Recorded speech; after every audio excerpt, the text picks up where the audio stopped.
Welcome, everybody, back to the GSMC Chip Shot Football Podcast, brought to you by the GSMC Sports Network. I'm your host, Manny Maradiege. Today is Wednesday, September 18th, here to recap some more storylines around the NFL regarding Week 2, but also looking forward to Week 3.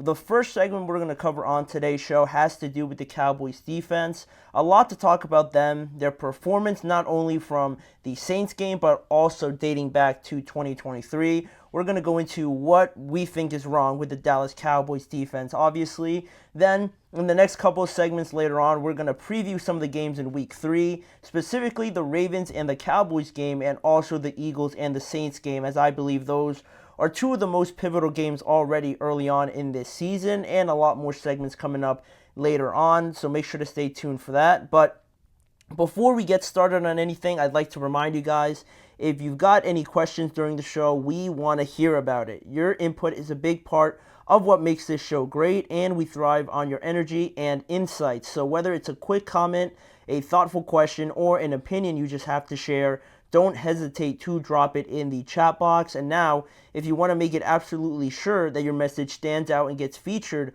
on the show, there's an easy way to go about that. Just use the new Super Chat feature we have available to you guys. Just click the $ at the bottom of the chat box to send in your Super Chat. This guarantees that your message gets on the air, and it's also a fantastic way to support our channel. We rely on your support to keep bringing you the sports content you love, and we appreciate every bit of it. So go ahead, let us know what you're thinking, hit the Super Chat button, and let's keep this show as interactive and as exciting as possible. We couldn't do what we do without your amazing support, and we're always so thankful to have you guys as part of our community. Make sure to hit that Super Chat button to be part of the show. But now we can dive into this Dallas Cowboys defense situation a lot more, because Dallas, quite frankly, got stomped on by the New Orleans Saints this past Sunday. 44-19 was the final score, and they basically let Alvin Kamara run freely all over them.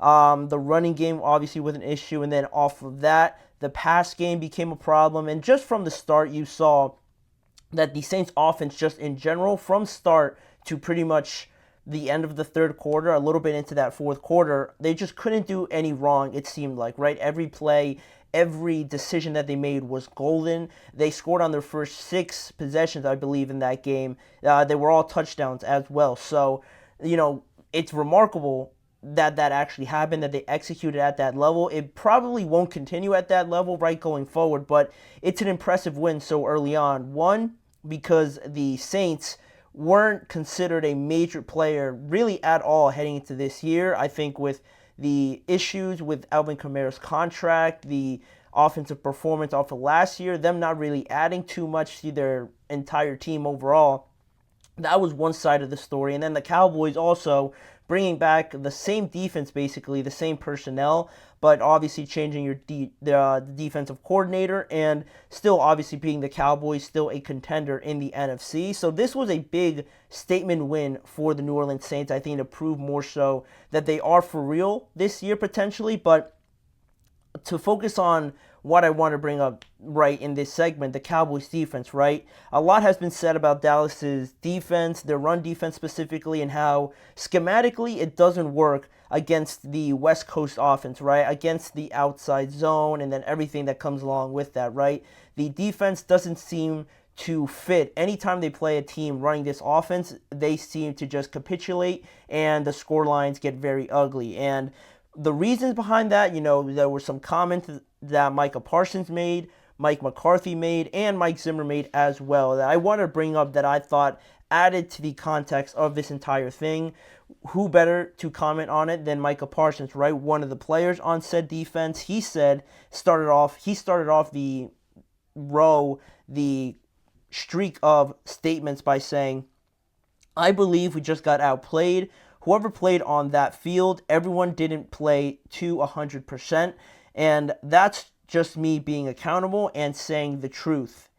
Pretty much what he said there, but also you can kind of get the sense that he's referring to maybe an effort sort of standpoint, where not everyone is giving 100% effort, or just not everyone, I don't want to say cares, but it's just not fully invested in doing everything possible for this defense at this time. That's how Mike is feeling, apparently. And then off of that comment, it got to Mike McCarthy, and he sort of responded to it, and he said, I wouldn't say it's an effort issue. They finished better than we did. I thought they played better than we did at the end of each play. Pretty simple statement from there, pretty generic, but clearly saying and believing that he doesn't think it's an effort sort of thing, right? It's just the fact that they executed better to an extent. And then Mike Zimmer, not really agreeing with Mike McCarthy, but more so just taking it upon himself by saying, really, most of the guys I didn't coach up good enough. It really isn't one spot.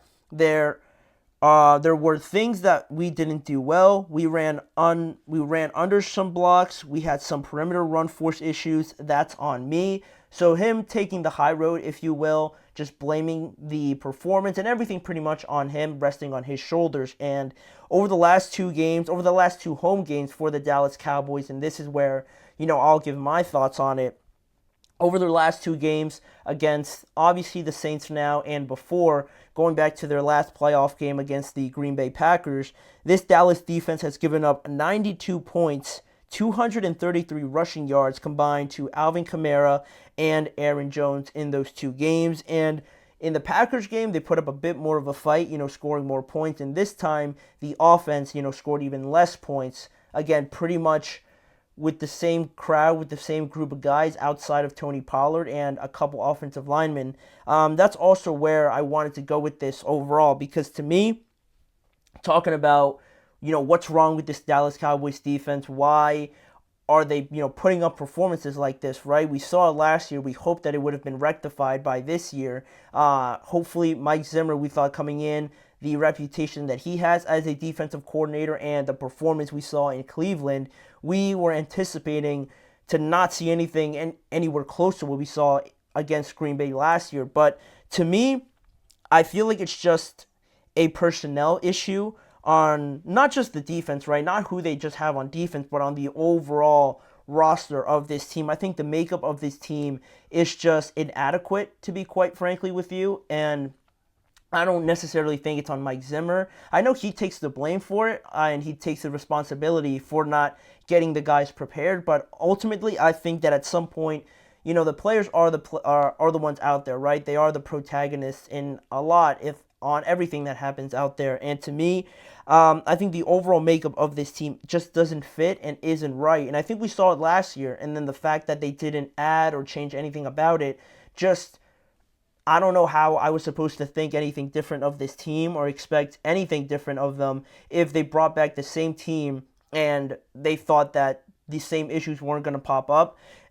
Because, again, I just feel like they don't have the pieces necessary to respond in some of these games where they come out and they get punched in the mouth, per se, right? They're not built to play from behind. And what I mean by that is the fact that this was the issue last year, right? Obviously, but still the Cowboys remained adamant that they had the pieces in-house, that they were going to keep and develop some of their young guys and really put a lot of trust in the players that they already had, regardless of the fact that they lost some offensive linemen, they lost some defensive linemen as well. And I feel like those losses piled up onto the fact that they didn't add anybody else outside of Eric Kendricks. And I'm sure I'm missing one or two other players, but it wasn't enough, basically, is what I'm trying to say. No significant changes in free agency to bring in any sort of outside help. Of course, it was all affected by the contract situations, right? They had to choose to pay either CD and Dak or, just try and bring in some outside help and potentially not re-sign one of these guys. So adamantly, I do know that they're kind of stuck between a rock and a hard place there with trying to bring in some new people, but also ultimately getting worse, right, by not having Lamb or Dak get extended and potentially leave your team the next season. So I know that decision is probably impossible to make. You're more than often than not going to side with CeeDee Lamb and Dak, and that's what the Cowboys did to extend them. But I feel like with this makeup of this team, most good teams are complementary of each side of the ball, right? They're balanced, that word is thrown out all over the place. They're a balanced offense, they're a balanced defense, they're a balanced team overall, because the offense complements the defense and vice versa. But with the Dallas Cowboys, I feel like this offense is so dependent, or the defense is so dependent on the offense to build up some sort of lead, hopefully bigger leads for this defense to kind of pin their ears back, know that the opposing team is going to pass, and that way Micah, DeMarcus Lawrence, and these guys can get involved in the game. That way they can create these big splash plays. But the other way around also is that I feel that this offense is likewise so dependent on the defense for turnovers, because offensively they're so reliant on CeeDee Lamb, and they need something else to kind of spark them when they go stagnant. And I just don't feel like one or the other is really providing what that other side of the ball needs, right? Because the offense is so reliant on CeeDee Lamb, like I mentioned, they can't generate anything, especially if they're one-dimensional with the run game that they provide with Zeke or Rico Dowdle and any of these guys.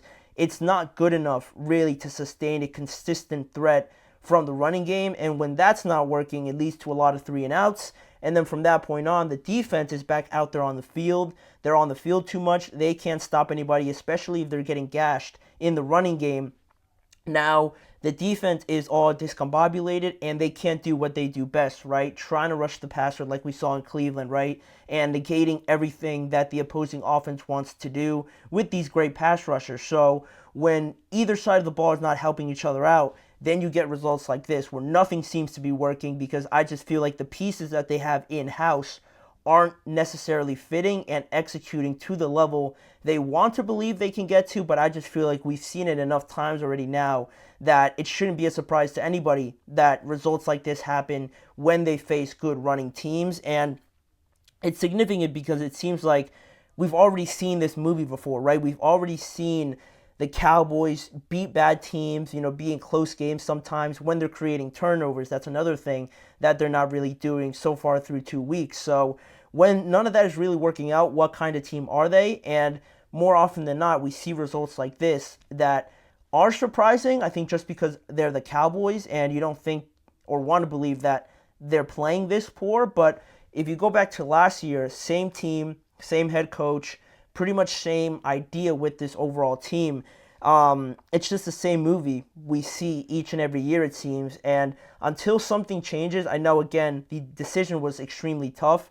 They probably made the right decision, but now living with the situation that they've gotten themselves into, deciding between Dak and CeeDee or bringing in new players, they decided right probably, but they're the same team again. So unless I don't even know where to even point to try and create a difference in this team and this defense. Yeah, Mike Zimmer came in. Maybe he can get something else out of them. But until I see it, I can't convince myself enough to think that they're just going to find something and pull something out of nowhere where they're going to look different on defense and especially on offense, because a lot of the pieces that they lost were significant. And right now it seems like they're trying to grasp for anything that could lead to any more positive results. It's hard to get worse than last Sunday, but going forward, we'll see how they try and build off of this, right? Because it is hard to play worse than they did against the Saints.